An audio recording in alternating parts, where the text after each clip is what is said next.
Hey everybody, Riot Mort here, back with another patch rundown for Magic and Mayhem for Teamfight Tactics.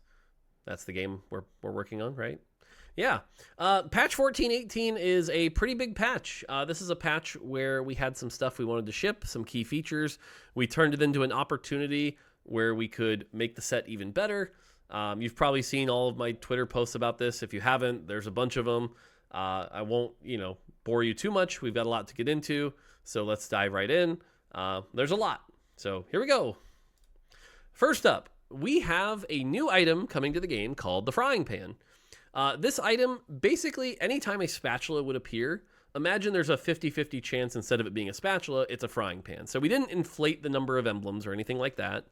But a frying pan is our way of trying to simplify the emblem system for newer players, honestly, just for the game in general. And so what this means is emblems are just emblems now. There's no such thing as craftable or uncraftable. All emblems are emblems. And now we have a frying pan, which allows you to build class emblems. So, for example, frying pan plus rod equals mage emblem. Cool. And so there's a bunch of different combinations there. Also, if you have frying pan plus frying pan, you can get a tactician's shield, tactician's crown, tactician's cape. Those all do the same thing. They're +1 army size. They each have a silly little Easter egg for how much gold they drop. It should say 10%. These are old tooltips. But 10% chance to drop gold. They're silly. Yeah, so Frying Pan's a new thing. Tome of Traits is gone, which we'll talk about a little later. But yeah, so like I said, these drop from gold and prismatic orbs. You can get them off Carousel. There's also 2 new portals to go along with the Frying Pan. We have Frying Pan. Great name. Original. Whoever thought that up, give them a raise. Start with a frying pan. Very similar to start with a spatula. Cool. The other one is called Let 'em Cook. Let 'em Cook gives you a frying pan and a spatula at the start of the game. You can slam them immediately. You can build them into emblems. Do whatever you want with them. Now, challenger players aren't going to like that portal. I'm calling it now, especially because you can reforge. The reforge rules around spatulas and frying pans have changed. If you reforge an emblem, any emblem, it will reforge into any other emblem. So if I reforge Mage Emblem, I could get Portal Emblem. That happens now because all emblems are emblems. If you reforge a spatula, it will give you a frying pan. If you reforge a frying pan, it will give you a spatula. So a good thing to do, for example, on Let 'em Cook is reforge your frying pan into a spatula. You've got 2 spatulas. Use them to make 2 Eldritch Emblems. Off you go. So... and then if you reforge a tactician's crown or shield or cape, it will reforge into another one of those. Doesn't really do much. But if you somehow manage to get a tactician's crown and shield and cape all in the same character, GG. I won't tell you what happens. There's videos out there if you're really curious, but you win. So good luck. Yeah, and that's our frying pan. Cool. On the system side, we've got even more changes coming. So this is a big one here, but our item system has always been one of those things that's harder for newer players to get into. It's like, ooh, I slam my items on my Zoe, but now I want to move them to my Rise, but I'm playing Portal. This feels bad. It's really awkward. And so we're easing up on the item system a bit here. Now, every PvE round, you will get an item remover if you don't already have one. So if you need to move items around, you can do that. This is cool. We did also lower the drop rate of natural item removers, so you don't have a bench full of item removers. Nobody wants that. But access to item removers should be at an all-time high here, allowing you to move items around, figure stuff out like that. So let us know what you think of this. This might not be a permanent feature. We want to know how you like this. So definitely give us your feedback on that. Shop odds. 4 costs. 4 costs on 8 are a little less consistent than we'd like. It's just, you roll down 60 gold and you only see like 12 of them. So we're increasing that by 10%. Try to help 4 costs a little bit more without just, buffing them up a ton. Probably won't go higher than that because at 25%, then it becomes optimal to stay 8, never go 9, and roll for 3-star 4 costs. But this should help 4 costs a bit. 4-star champions. This is incredibly rare and Easter eggy and silly and not something you'll see in competitive. But if you manage to get 27 copies of a champion, you can 4-star them. I've shown this a couple times on streams. Augments like Worth the Wait can do this. Pandora's Bench can do this. But if you get 3 3-star poppies, you have a 4-star poppy. Cool. And yes, if you get a 4-star poppy and then do a charm, one of the polymorph charms, you can have a 4-star 2 cost. It is possible, hypothetically, to get all the way up to a 4-star 5 cost. I'm sure Leduc will have a video soon. But realistically, not something you're going to see a lot of. Okay, armories. This is a nice quality of life one. Back when we were dealing with a bug around Heartsteel, we kept increasing the click lockout timer to try to fix a Heartsteel bug. But then when we finally fixed it, we never properly reverted that. So an armory would appear and you'd be clicking like, holy crap, would you please make my choice? And it would take for frickin' ever. Really annoying. Well, we fixed that. So now there's still the buffer so you don't like accidentally click armories, but it should feel much more responsive. You should be able to click, get your item, and move on quicker. So should be a nice quality of life improvement. And then, yeah, like I mentioned, Tome of Traits is now gone from the game. Tome of Traits was an old item that was pretty confusing. It had all these hidden rules where like the number of traits active equaled tailored traits, stuff like that. Not a very approachable item. So Tome of Traits is just gone. Anything it would have dropped, a Tome of Traits has been replaced with something else. For example, in Loot Subscription, instead of Tome of Traits, it's now a Support Anvil. So, yeah. Goodbye, Tome of Traits. One more thing for double up players. Don't think we forgot about you. 2 things. One is the minimum reinforcement time accidentally got reverted between set 11 and 12. So we fixed that. We put that back to 11 seconds. So that reinforcement time, it feels so bad when you're like, you've barely started the fight and you're already getting reinforced on because somebody was AFK. It feels really terrible. So fix that. The other thing is that in double up, we're noticing games, like we're happy that we've sped up games a bit. Games used to end on like 7-1 pretty consistently, but now they're ending on like 5-6, way too soon. So we're lowering the damage a little bit in stage 3 and 4. We want double up games to go to about 6-3. That's kind of our goal here. So hopefully double up players will actually be able to reach your cap a little more often. So hopefully helps double up. Cool. Okay, traits. Lots to talk about here. Traits 1 of 3. First off, Arcana Zareth. Just so much true damage for a free 5 cost you throw in. You know, you run like 3 Arcana and are doing 24% true damage sometimes. That's wacky for a team buff. Way too good.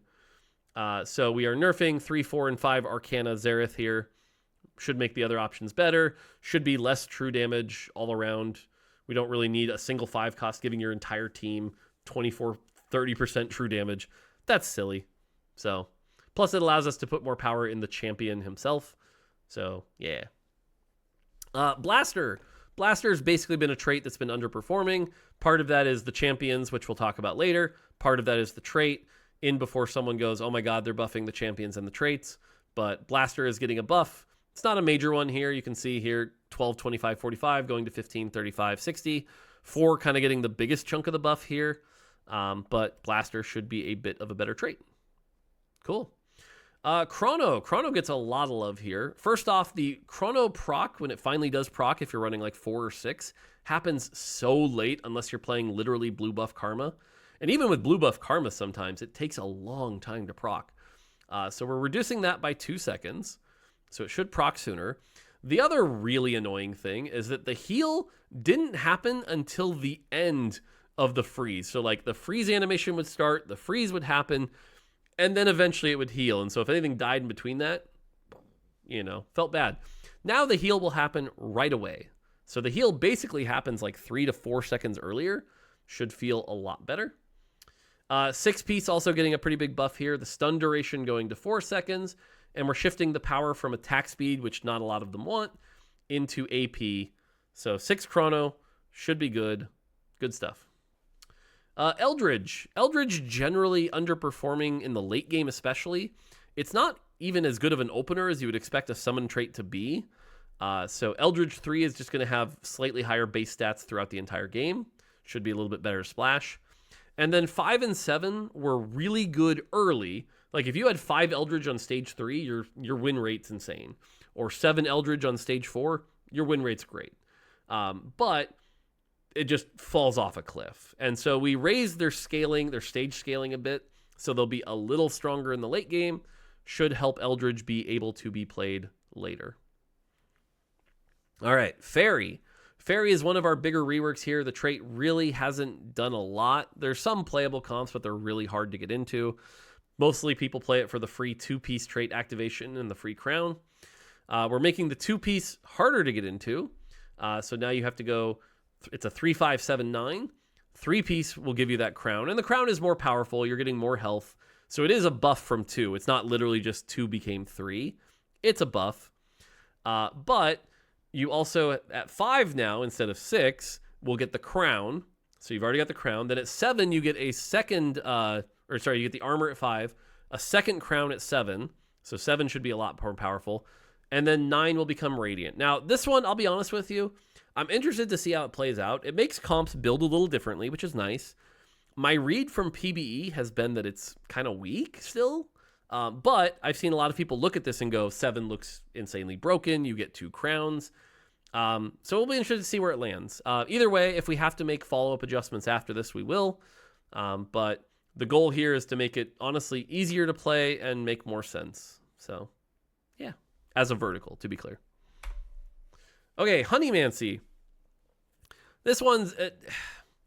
Okay, so there's 2 things going on here. The first one is that basically nobody was playing Honeymancy until like 3 days ago. So there was that.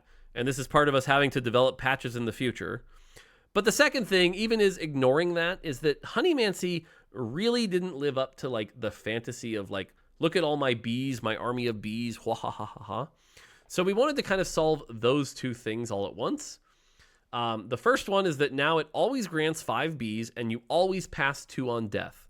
The nice thing here is like if you're running 5 Honeymancy, your final guy will end up having like 11 bees. And it looks really cool, you know, instead of just before it was like 7 bees. So, and then from there we have different damage levers for each one. So it's like based on the damage dealt and the damage taken. So we can balance that accordingly. And if you manage to get 7, they will also fire twice as fast.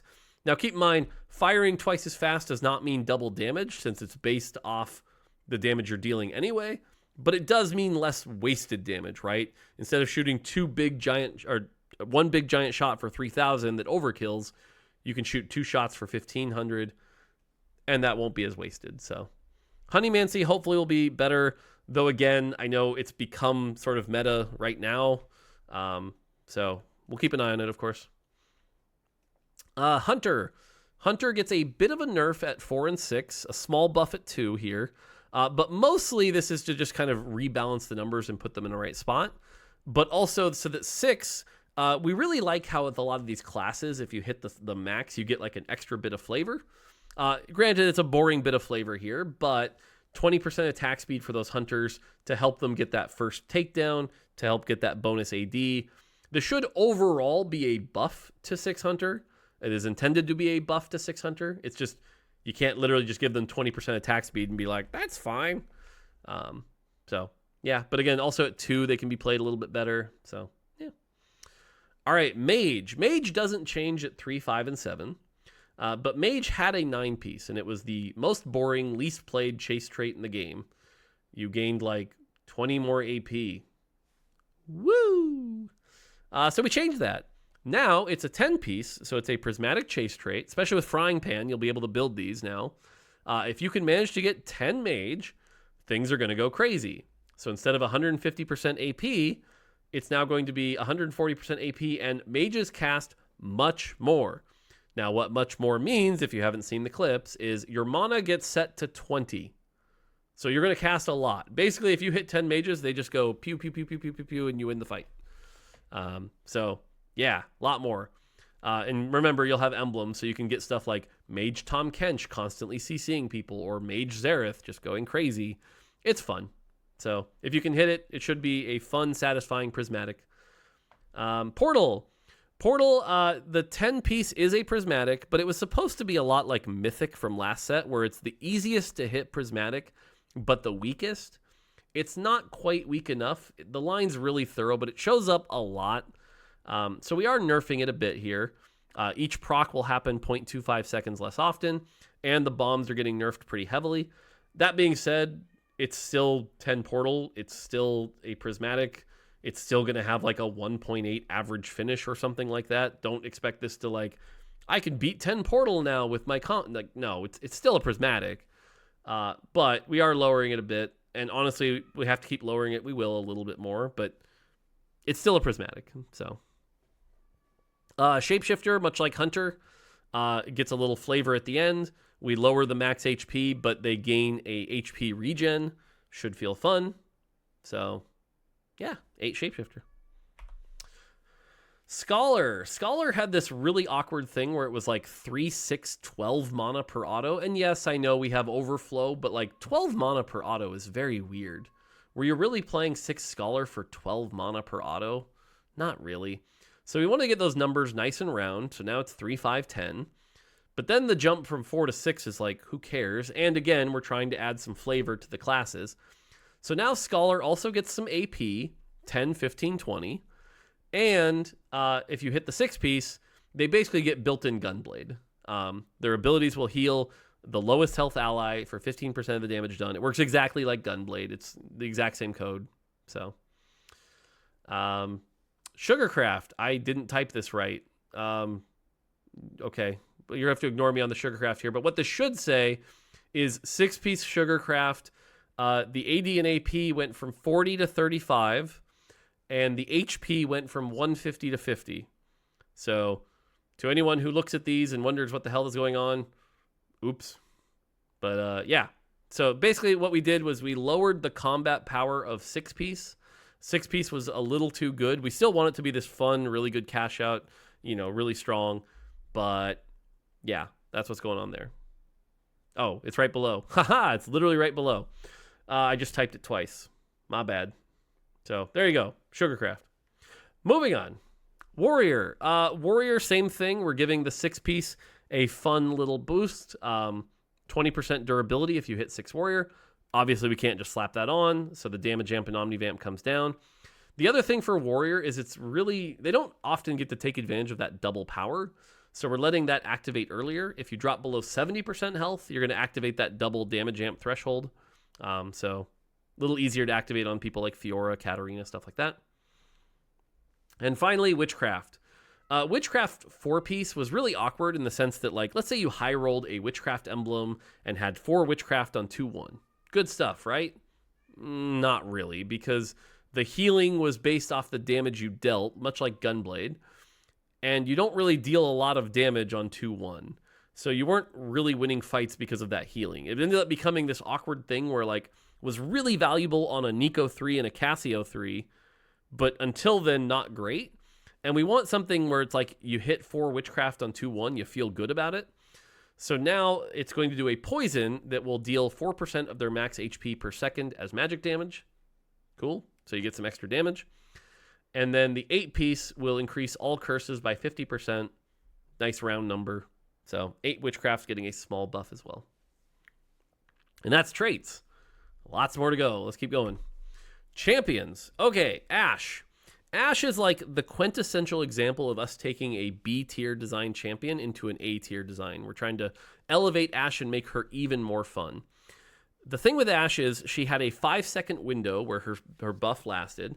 And if you could get her to cast again in that 5 seconds, cool, you were shooting 2 arrows. But then it would wear off. And so you needed an insane amount of attack speed to ever really see it take advantage of that, which basically meant her only build was like Ginsu's, and more Ginsu's, or Last Whisper, I guess. So really kind of limited how she could work. So instead, we've changed it to where every time she casts, her buff is now permanent. She gains an extra arrow. So if you can get her to cast like 4, 5, 6 times in a fight, you're shooting 4, 5, 6 arrows. It's really satisfying watching her go. Brr, brr, brr. Feels really good. It also opens up different item builds, right? Like Ginsu's plus Shojin is now a pretty good build. Or you want to even throw in Nashor's on, you really could. I'm not saying you should before the challengers meme me, but she should be. Her best in slot will still be Ginsu's, but there are more options now is kind of the idea. I think this makes Ashe a lot more fun, especially near the end of fights where she's shooting like 6-7 arrows. It feels really good. Obviously, the mana cost had to go up a little bit. Cool. We also fixed a bug where Ashe would shoot more arrows at secondary targets than primary targets if there were more arrows. And Ashe no longer queues up subsequent arrows to fire a fixed duration after her attacks. This delay is now based on her attack speed. So she should feel smoother, feel better, more satisfying. Good stuff. Okay, Namzi. Namzi has been kind of like in an awkward state where she's okay. We finally buffed her to like a pretty good spot where she's decent now. You're still not really playing reroll Namzi, but like you could play her in the early game pretty well. So we're changing her ability a bit because the most frustrating part about Namzi was you would shoot this spell at a target that had 100 health and you would waste all the damage and do nothing. And because the spell was like 4 ticks where it was like boof, boof, boof, boof. The problem is you couldn't even do stuff like Ludens where it's like, oh, I'm going to do a big hit. So what we've changed it to is it's the same damage, but let's say you hit a 100 health target and you have 900 overkill. That overkill is going to get split between 2 targets, so you don't end up wasting as much damage, which is pretty cool. And she deals all of her damage in a single instance. So now stuff like Luden's Namzi is pretty good. We also fixed a bug where Namzi could take between 0 and 0.24 seconds longer to finish casting her ability. Small quality of life there. And then her dragon upgrade now, instead of it turning her spell into an AoE, now her spell is if you overkill, it will hit 4 targets. Now, I will say right now, from what we've seen on PBE, she's a little too strong. She might get an A patch of like -5 AD just to bring her down. But overall, Namzi should just feel a lot better to play anyway because you're not wasting as much damage. If you hit somebody at low health, you're going to be like, sweet, free overkill damage. So, yeah. All right, Jace, champion that's doing very well, benefits a lot from like the strength of shapeshifters. He's going to get less spell, armor, and MR from his spell. Cool. Jax, little less damage on his spell. Don't really need AP Jax's autoing people for 700. It's a little much. So nerfing that a bit. Warwick, really good champion. We're happy this is a build that works. It does struggle really hard in Stage 2. Often the only way to really play him is like Stage 2 lost streak and to hit the 3-star and then start stacking. So we're just helping his Stage 2 a little bit with the 1 and 2-star AD ratio buff. Small thing. And then the last one cost that got some changes here is Twitch. This is a little complicated, but bear with me. Twitch's actual collision box is pretty small. And so very often he'll be shooting through his target, and it would look like he could hit a second target, but he doesn't. He ends up missing and only hitting 1 target, which ends up making him pretty bad. So technically now he can slightly angle his shots to try to maximize the number of targets hit. This isn't like the movie where he's curving bullets from the middle to the edge or anything. It's just a very slight quality of life thing that will allow him to more often hit multiple targets when he should. So Twitch should feel a bit better. And then additional bugs here. Same thing with the 0 to 0.24 seconds to finish casting his ability. A rare bug where he could fizzle his ability. And now the tooltip properly states that he sunders first before firing. That's always how it worked. It's not a change. It's just a tooltip change. Cool. 2 costs. Ahri. Ahri was definitely the spell we were the least happy with, I think, because the way it worked was you would put Ahri in the corner, like you would think, like any other range carry, and her orb would fly towards a target, maybe hit 1 person if you're lucky, and then fly back, or sometimes even if that person moved, it might miss and do nothing. But if you positioned her in the middle around a tank that you had everyone wrapped around, it was possible for that orb to hit the target as well as 3 other things it passed through and melt entire teams in a single cast. And it did true damage on the way back, so with the right positioning, you would cast twice and their entire front line was gone. Probably not okay. So we're trying to make this spell be a little bit more of a standard Scholar cast. So the way it works is she's going to fire a single orb, much like a Kindred orb from previous sets. It's just 1 orb, hits 1 target, cool. It doesn't come back, there's no true damage, hits a cast.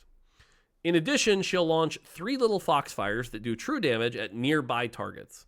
But every time she casts, she will gain an additional Foxfire. So you still want her spam casting a lot. And it looks really cool when you have like 10 Foxfires around and you're getting a bunch of true damage still. But now she actually has to ramp up instead of just casting twice and your 3-star tank is dead. So, yeah, it's a single target spell.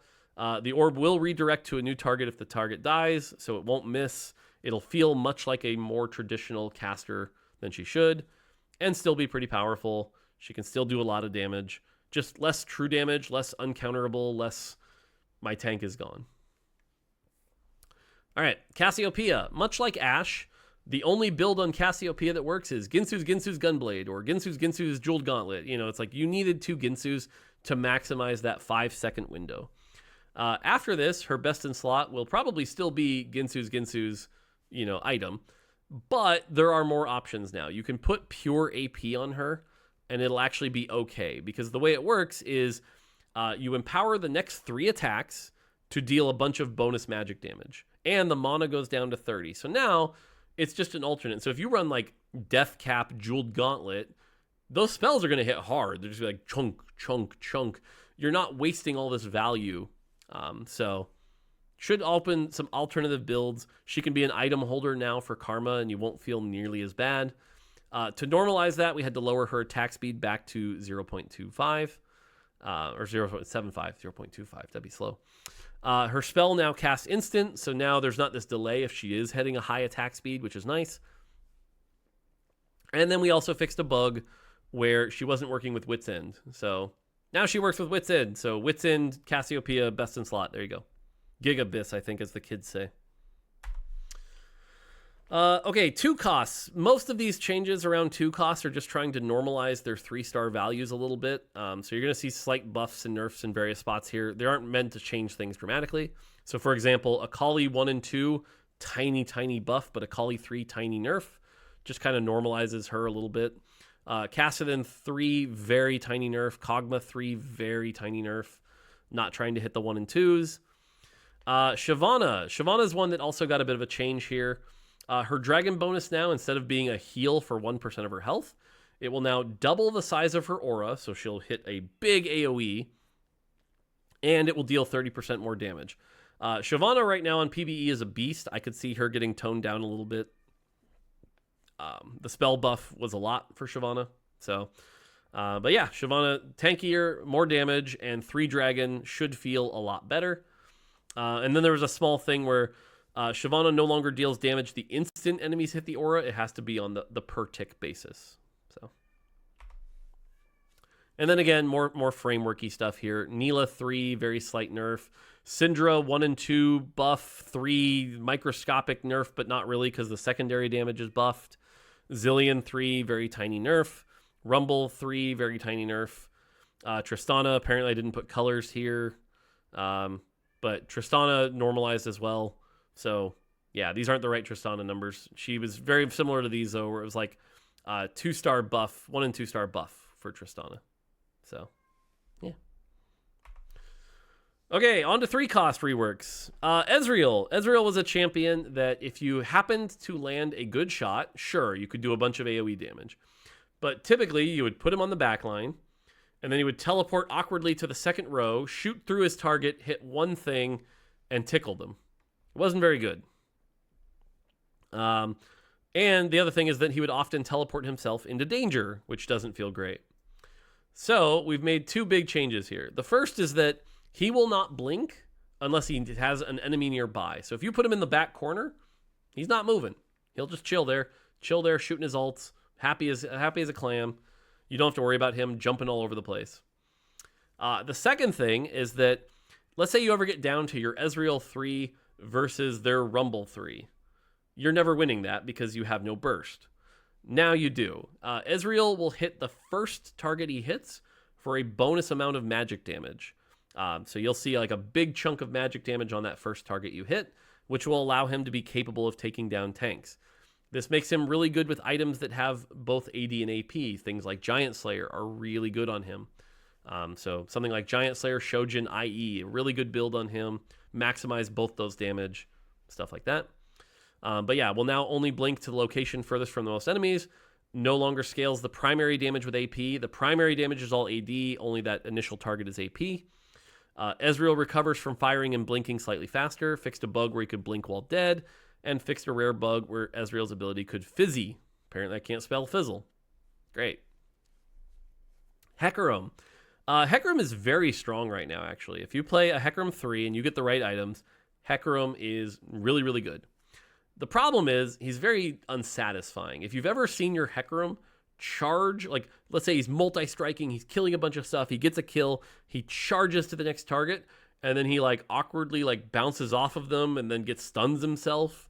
It's really annoying. So we fixed that. So now the way it works is it's on takedown of current target, the next attack will deal bonus damage. What this means is if you're fighting 2 melee people, you actually get the benefit from your takedown. Feels good. If the target is out of range, then you charge to them. We also updated the visuals for the charge, where now instead of like charge and bounce off, he just kind of leaps to them.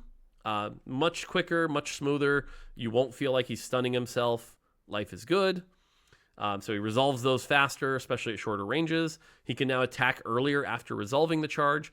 Now, for all of this, that's like good stuff and quality of life, he needed to come down. So the spell damage numbers are lower on the charge, and the cleave AD is coming down. So he'll be a bit weaker. From what we've seen, though, he's still really, really good. If you can get a Hecarim 3 going, I kind of expect it to be pretty high in the meta. Challenging to get there, granted, but if you can, very, very good still. Jinx gets a light rework here. Part of our thing here is like trying to lower the amount of true damage, and we don't really like a ton of true damage out there. So Jinx's ability has been reworked. She's going to gain that decaying attack speed. No more reset, by the way. So it's not this weird feast or famine build either. She casts, gets the attack speed for 4 seconds, then it goes away. During that duration, you'll fire rockets that deal bonus damage and ignore 50% of armor. So the nice thing here is all of the damage is ignoring 50% of armor instead of only the bonus true damage ignoring all armor. So it is, in some ways, it can be considered a buff, but without the reset and without the true damage, at least you can slow her down a bit. So overall, should be power neutral is kind of our goal, but less toxic. All right, Mordekaiser. Mordekaiser had this problem that made basically Mordekaiser 3 a god, and you couldn't really play Mordekaiser 2 that much. And that's because he had a pretty low shield since he cast it so often. But every time he cast it, he was gaining 10 AP, which would make his next shield bigger. Well, if his shield gets so big, eventually got to a point where like you couldn't kill him because every shield was like 1,000. You know, just those shields got insane. So instead, we're changing it. So instead of AP per cast, he's getting damage amp per cast. So you still have this fantasy of like Mage Mordekaiser casting 10 times and getting 120% damage amp, which is great. But to compensate, the base shield is stronger since we know it won't scale up over time. So he should be tankier at the start of fights, but less I reach this weird unkillable state. All right, next up is Wukong. Wukong is supposed to be something that you get out of an orb early and you're like, yes. Not something you get out of an orb early and you go, well, I don't have a gargoyle, so oh well. His passive was so hard bound to Gargoyle Stoneplate that was basically the only way to play him.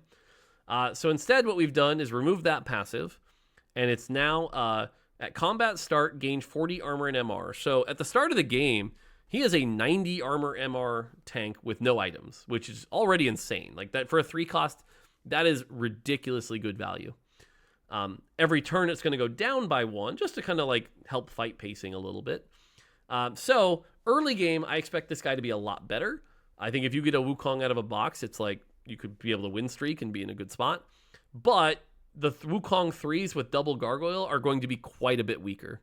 So this is a nerf to Wukong's cap and a buff to his floor. Yeah.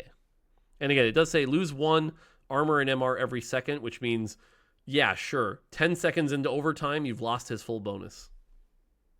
Cool. All right, Bard. Very slight buff to Bard to compensate for the Sugarcraft nerf. We want Bard to be a carry. He's kind of one of the weaker carries, so Bard gets a buff. Cool, 10% buff. Hui tried to speed up his spell a little bit. Honestly, from what I saw in PBE, it might need a little bit more, but You're going to be speed that up. So when he casts, the lightning bolt starts and then the damage happens. Just trying to help him out a bit. Remember, he got the blaster buff as well. Nico, this is a buff to Nico 1 and 2, about neutral for Nico 3. A small buff, I think, for Nico 3. But basically less tied to max HP, scales off AP a little bit better, and just gives her some flat heal so that Nico early on should be less of a grief and more feel like a 3-cost tank. And then Veigar has definitely been the 3-cost that has done the best. Veigar is going to get a 10% nerf here. So Veigar, a little less strong. Shouldn't see quite as many Veigar rerolls next patch.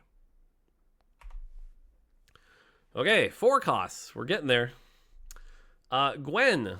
Gwen is basically, we tried to take Gwen and improve her essence and her stacking fantasy. We did some of this last patch, but this time small buff to the snip damage. So if you can stack her up, she's going to do more damage. The tooltip will now display the number of snips she'll do. So if you're watching the tooltip mid-cast, cool. Here's the big change though. Gwen will now dash up to 3 hexes to the hex furthest from the most enemies that could still snip her target. Basically, with Gwen's AI, we could have chosen, like, try to maximize damage and hit 5 targets, or try to maximize living. We chose living. So Gwen's going to try to, like, dash around and stay alive while being able to snip her target so that she can ramp up and do lots and lots of damage. You're going to see Gwen's dash around a little bit more defensively. This should help her stay alive, stack up, be good. If Gwen is out of range when she would start snipping, she'll dash again. So let's say she goes to dash and the target runs away. She'll dash again so she doesn't waste her spell. Cool. The other big one here is that it's always a fixed amount of time. So one of the annoying things is, let's pretend you stacked up to 12 stacks on live. Well, the amount of time it takes to do 12 snips is pretty long. It takes forever. So every time she was gaining snips, the spell was getting slower. Well, that feels bad. You don't want to be slower. So now the spell always takes the exact same time. She just snips quicker and quicker and quicker and quicker. So you're literally just gaining damage. It should feel a lot better. Also fixed some bugs with her snip animations.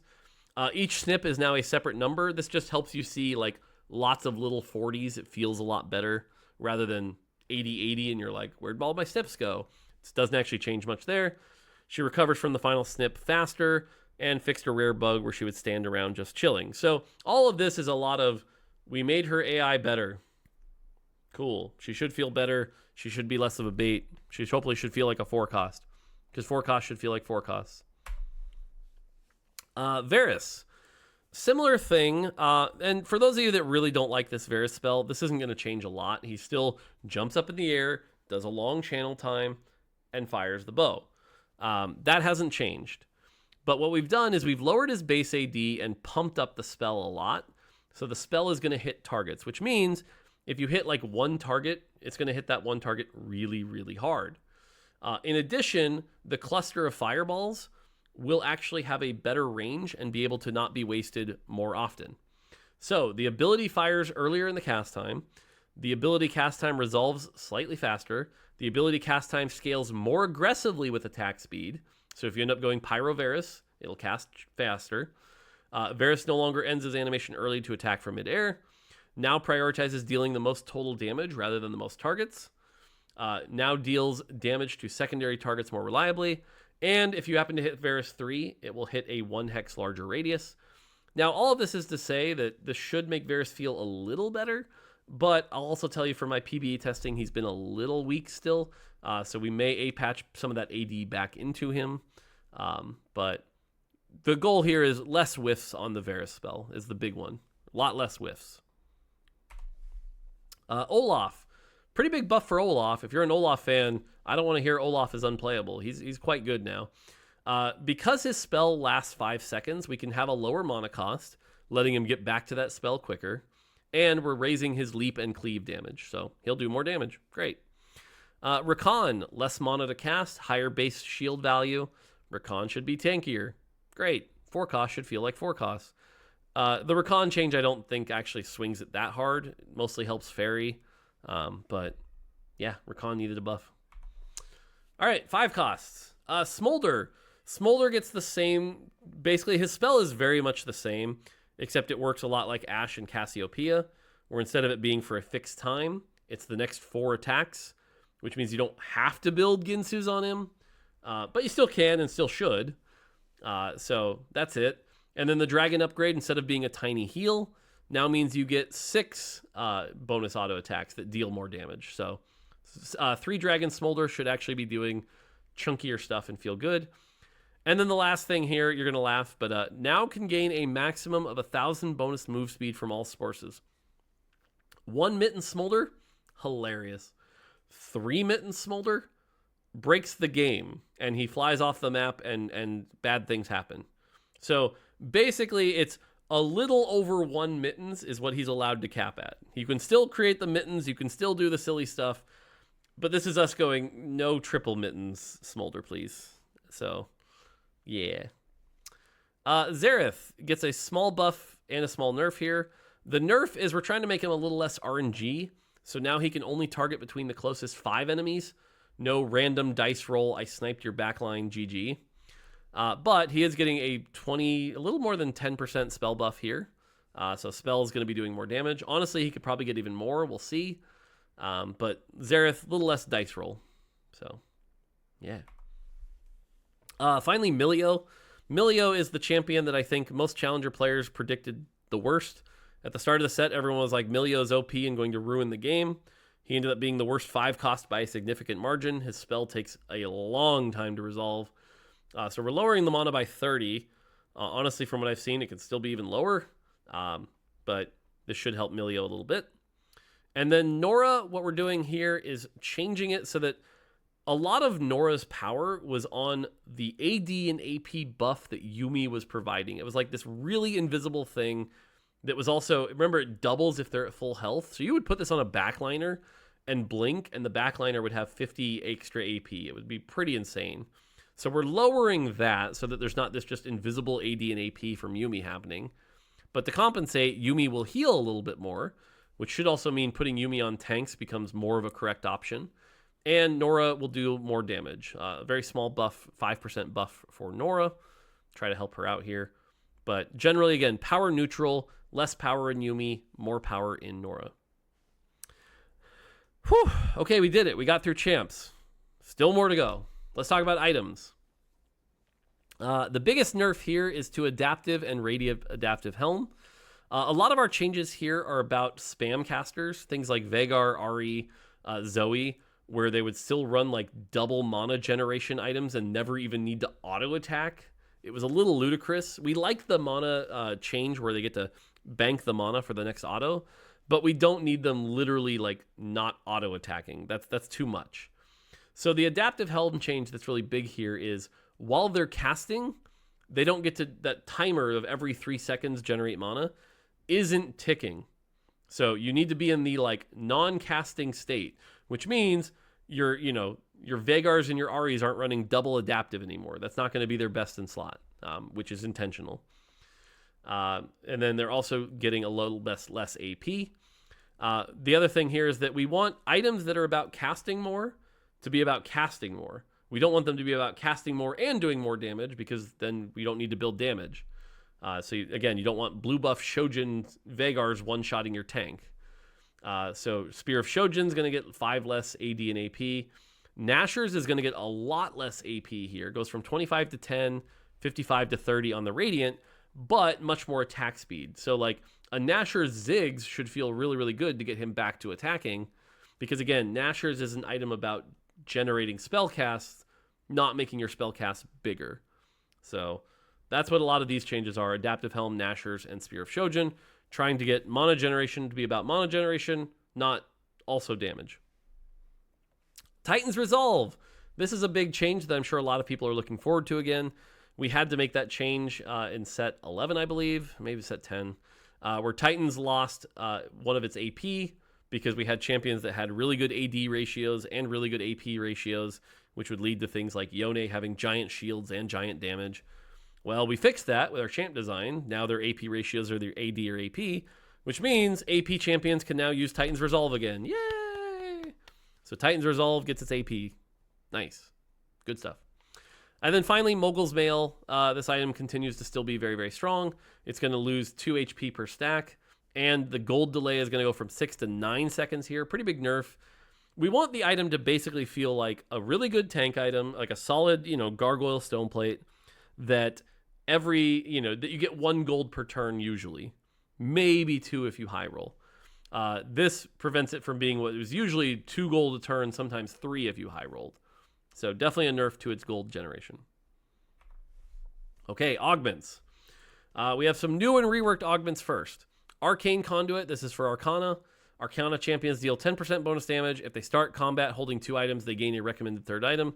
Basically, if you want to play Vertical Arcana and commit to it, you can, and you'll get up to 4 free items. So it has a really high ceiling, but it's pretty hard to pilot. Draconic Mastery, this is my favorite one. It's a 2-1 augment only. You'll get a Namzi and Shyvana. If you score 60 takedowns, you'll get a guaranteed Smolder.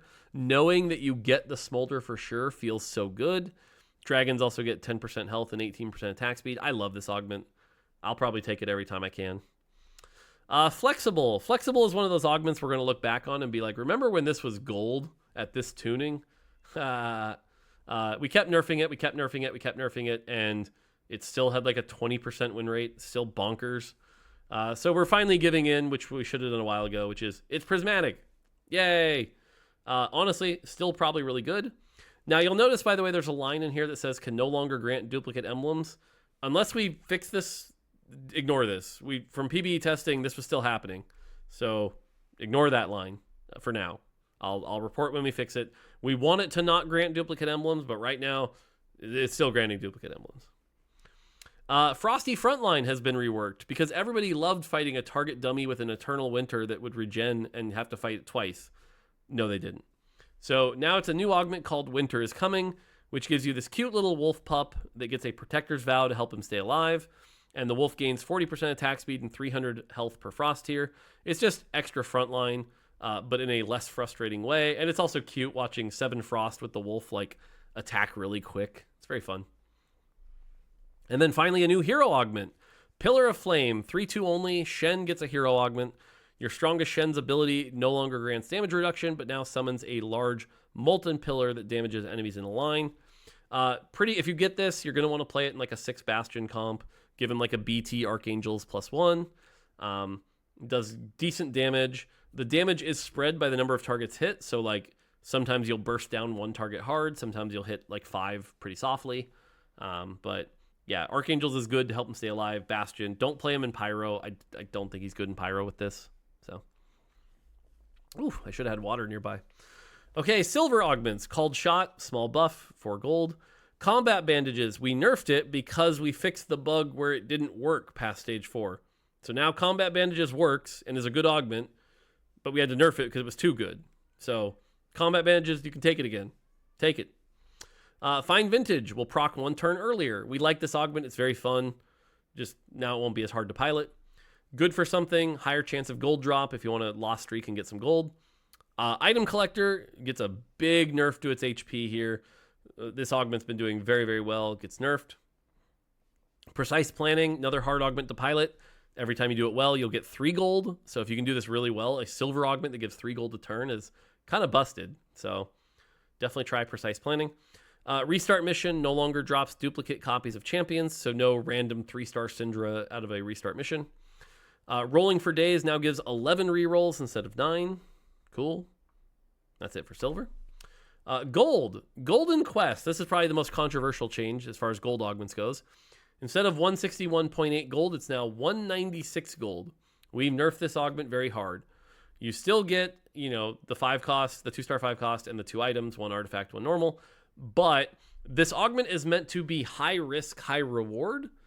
And the choice was lower the reward or raise the risk. We went with raise the risk. So it's higher risk. So I expect this augment to be much harder to play, but still is powerful. You still have the 196 gold after you hit. So Avenge the Fallen. This augment gets a very, very large buff. 50% buff on an augment. So if you want to try Avenge the Fallen, check it out. Beast Friends. This augment is secretly super duper duper busted. It wasn't really being noticed because Honeymancer was kind of garbo until couple days ago. But this augment is disgusting. So we lowered the shield power. This augment's still really good because the other thing not listed here is that it still gives you +1B, which is really good. So this with the Honeymancer rework, we had to nerf this augment pretty hard. Big gains, you're going to gain more HP. So if you want to play Shapeshifter big gains, go for it. Category 5, 5% less bonus damage on your Hurricanes.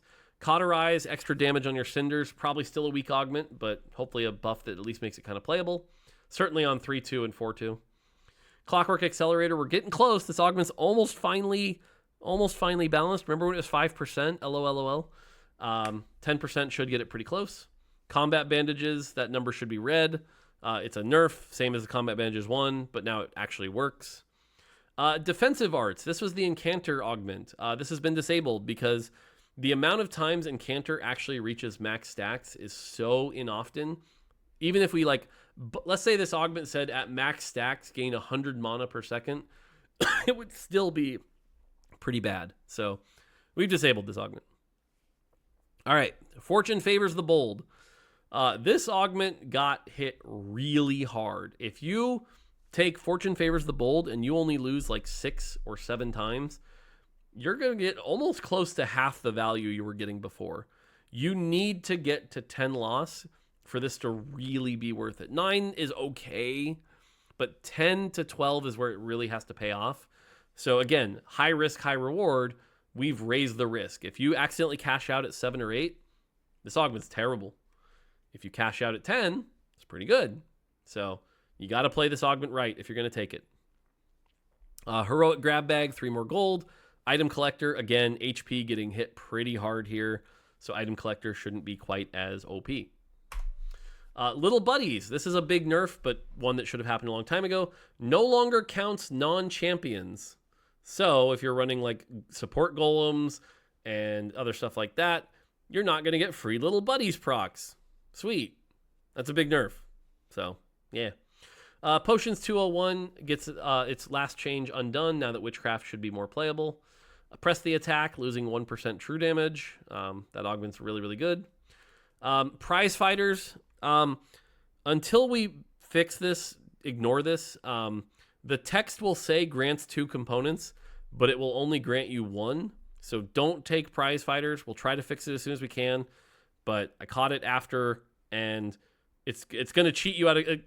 Essentially, we meant to buff this augment and ended up getting nerfed because something was hard-coded. Don't take this augment for now. It's a bad state. Sleight of Hand, 100 bonus HP less. This augment is really, really good on 2-1, so it had to lower the bonus HP. Trait Tracker, this is actually one of the riskier changes, but should be fun. It's going to grant another emblem, so 6 emblems is pretty fun. You get a lot of emblems. But it is disabled on Trainer Golems. We don't want you to just be Trainer Golems into Trait Tracker. GG, So, but lots of emblems. Again, another high risk, high reward one. So, yeah. Prismatic. Upgraded Adventure will grant 2 less 1 costs and has its values only slightly lowered. This isn't a big nerf. They all lost about 10 gold of value. So, still should be a good augment, just a little bit of a nerf. Hard Commit gets a pretty big nerf here. Champion granted, instead of being tier stage +1, will now be stage, which means you're getting your 5 costs a whole stage less. This is a pretty big nerf to Hard Commit. And then this is the other really, really scary buff. Calling it now. We know this is a little risky, but What the Forge was a pretty niche augment that required insanely good skill to pilot. So to buff it, we gave it another artifact anvil. When you take this augment, all your items become artifacts randomly, and you get 1 anvil to choose from. But being +1 artifact anvil is a lot of power. My recommendation is if you're confident in your skills, take this augment. It will be very, very, very strong. Yeah. Unless you get 5 corrupted Vamp Scepters, in which case, I'm sorry. That doesn't actually happen, but yeah. And then finally, for those of you that hate hero augments and were worried we weren't going to touch them, hero augments are being lowered in power. We like hero augments. We think they're fun, but when they're S tier, it's very frustrating. We get that. I understand that. So all of the S tier hero augments have been lowered. High Horsepower gets lowered. Spider Queen gets lowered. Witchy Wallop gets lowered. Zap Attack gets lowered, and Sweet Tooth gets lowered a little bit.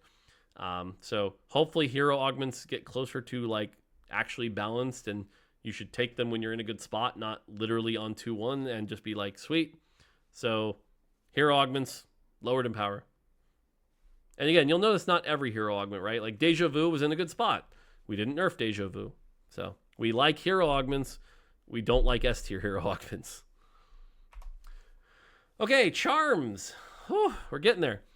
Charms are a great mechanic. They've landed well. People seem to like them. It's been a great set mechanic. Good times. The one flaw of charms has been late game. It's like, I sure hope I hit dragon. Otherwise, I'm sad. There's like 3 good combat ones you're really hoping for, and everything else is like, ugh. So we wanted to add a lot more combat augments, and we did. Barrier gives you a 1,000 health shield that decays over 5 seconds. Pretty similar to the Yordle dodge. Conjure Frying Pan gives you a frying pan. Counterspell mono reaves all enemies. Guild of Thieves gives you 3 temporary Thieves Gloves. Infliction, I love this one. Next combat, you chill, burn, shred, and sunder enemies for 8 seconds. The big one there being chill. Chill's really good for 8 seconds. Meteor Storm, drop 4 meteors on people that burn and deal 30% max health damage to those enemies. Paragon's a silly one, but it's 0 gold. Your team's physical damage is dealt as magic damage instead. Reaper, your units execute enemies that fall below 200 health. Really funny when they're still 1 star and you execute them at like 30% health. Summon Golem, which gives you a large golem equipped with 3 defensive items. Kind of like Dragon, so yeah. And then the other good one is Tremors. If you like Earthquake, Tremors is combat start and every 8 seconds, stun all enemies for 1.25 seconds. Tremors is very, very good. So a lot of combat augments to choose from. So you shouldn't feel like you're losing because they had a combat one and you didn't. You should feel like, hey, at least I had a combat one and I played around it well. So, yeah. And then some other changes. Desperate Plea is back. I'll be honest, this is risky, but we did want to try bringing it back in a healthier state.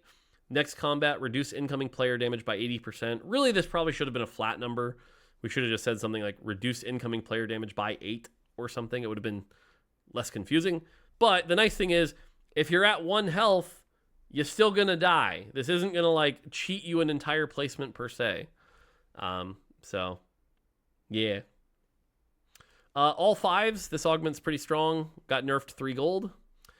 Conjure Emblem used to say gain a random uncraftable emblem. There's no such thing as uncraftable emblem. So now it's just gain a random emblem. So you can chase things like 10 Portal or 10 Eldridge because it's a random emblem. It's still 12 gold. Challenger players will still tell you don't take it. Take it. It's fun. You could end up with 7 Honeymancy on 3-2. But yeah, so that's getting changed. Lightning Strike, you can now actually see the true damage when it happens. Just helps feel good. Salvager no longer breaks apart Tactician's Crown. Won't break apart Tactician's Shield or Cape. It was never meant to. And then the Dragon is being nerfed a bit. Down to 10 gold. HP down to 3,200. AD down to 270. But still should be like the best combat charm. Just a little less so. Okay, we did it. That's all the changes. Like I said, it's a lot. Then we just got bug fixes. Let me read through these. Briar's Ravenous now correctly gives 0.8% damage amp instead of 0.6. So this is a Briar buff. She's getting buffed again. Yep. Fixed a bug where Camille's true damage would critically strike less often than intended with ability crit. Cool. So you can build IE on Camille again. Hooray. Fixed the tooltip for Briar's light stack to show correct HP values. Ravenous said 180, but the snack itself said 150. It was giving 180. Now it says 180. Fixed a bug where if you had 8 Scholar, it would deactivate the trait. So not that anyone was out there playing 8 Scholar, but just FYI. Fixed an issue where Deja Vu Augment tooltip and ability didn't match correctly at 5 AP. Fixed an issue where one of the drops of Prismatic Orb wasn't properly giving full value. Fixed an issue where combat bandages would stop functioning. We talked about that. Fixed an issue where Find Your Center was granting twice the intended damage amp, so Find Your Center getting nerfed back to what it's supposed to be. Fixed an issue where Randuin Sanctum would apply its bonuses again when suspicious Trenchcoat clones would spawn. Sorry, no cheating that. Removing Arcana Emblem from your High Arcana now correctly removes them as your High Arcana. And fixed a bug where High Horsepower Lilia's spell would resolve instantly without her playing her animation. Okay, we did it. That's the entire patch. It's a big patch. We're hoping that for a lot of you engaged players that like the game, it feels better. There's more to do. Things feel improved. You don't have to relearn everything. It's just everything feels more intuitive. That's the goal. This will be the last big patch of Magic and Mayhem. You should expect patches from here on out to be like a fourth the size, if that. We will not be doing any more big swings this set. This is the last big swing. So, yeah. But again, hopefully it makes things in a lot better spot. The one thing I ask for, please, is give us a little leeway. If something ends up a little strong or a little weak, we will act fast. But this is a lot of change. And when you do a lot of change like this at once, we might get one or two things wrong. And I did personally help work on this patch. And what I can tell you is TFT has a lot of content. So going through every single augment, every single item, every single champ, every single trait, and they're trying to make it all perfect. It's a lot, man. It's a lot. So the team did their best. We all did our best. But if it's wrong, let us know. We'll fix it. We'll get it even better. But yeah, like I said, no more big patches. So you don't have to worry that like the game's going to keep changing like crazy. This is what it is. So, okay. That's going to do it. Patch goes live on Wednesday. Hope y'all enjoy. I know personally I've been neglecting my ranked climb for all the different work I have to do. So I'm going to get back to climbing ranked for this patch. I need to hurry up and get master like I always do. I've been chilling, got a little burnt out. So, okay, that's going to do it for me. Until next time, take it easy.